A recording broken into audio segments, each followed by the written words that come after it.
Whales are manipulating you, a major resistance line could stop this bull run, and the Fed is a wild card. Are you prepared for what's coming next in the crypto market? Some top analysts are sounding the alarm, while others are calling for massive new all-time highs. Here's what you need to know right now before making your next move. In the latest video from Crypto Rover channel, the discussion centers on Bitcoin's major breakout, which he claims to have predicted perfectly. He shares that his personal trade is now in a $1.3 million profit.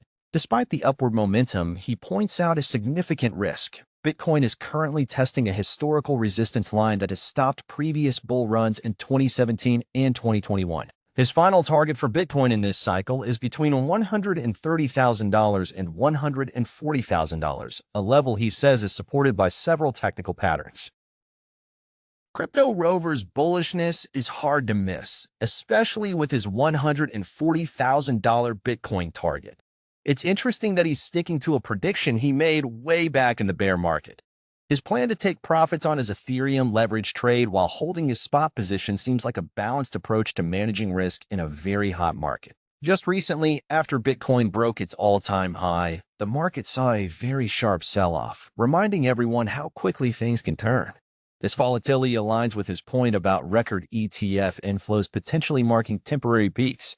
The market definitely feels wound up, and his analysis reflects that excitement mixed with a necessary dose of caution.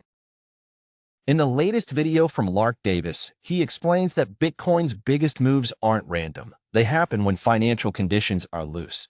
He points to the National Financial Conditions Index, NFCI, which measures risk, credit, and leverage across the system. A negative NFCI means money is easy to get, and right now, it's at a level below minus 0.5, something not seen since the massive money printing era of 2020 to 2021. Lark Davis presents a really compelling case by connecting the dots between macro liquidity and Bitcoin's performance. The historical examples he uses are hard to argue with. When money is cheap and plentiful, risk assets tend to fly. His focus on the NFCI provides a solid data point to back up the feeling that things are loosening up. However, the current environment feels a bit more complicated than past cycles. The Fed has been very vocal about its higher for longer interest rate stance to fight stubborn inflation, which is a direct headwind.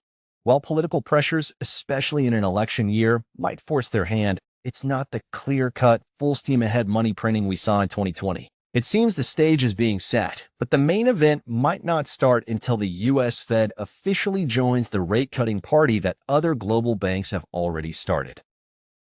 In the latest video from the Coin Bureau channel, Guy provides a foundational guide to crypto trading, explaining that it's a game driven by human emotion.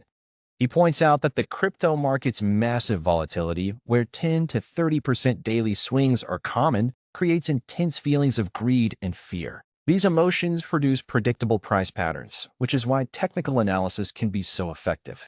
However, he warns that large holders, or crypto whales, know these patterns and often manipulate prices to trick newer traders. This video's advice feels timeless, but it's especially relevant in the current market. The core point about whale manipulation and emotional trading is something we see play out constantly. Even with the introduction of Bitcoin ETFs, which many thought would bring more stability, the market still experiences sharp, unexpected moves that seem designed to liquidate leveraged positions. The video's focus on analyzing Bitcoin first is spot on. Just recently, we saw the entire altcoin market take a major hit simply because Bitcoin sneezed. His final point about patience is perhaps the most difficult for people to follow today. With social media platforms full of traders posting flashy gains, the pressure to make quick profits is immense. However, the principles of identifying solid support resistance, waiting for a trend to confirm, and not getting shaken out by volatility are what truly build a sustainable trading strategy over time.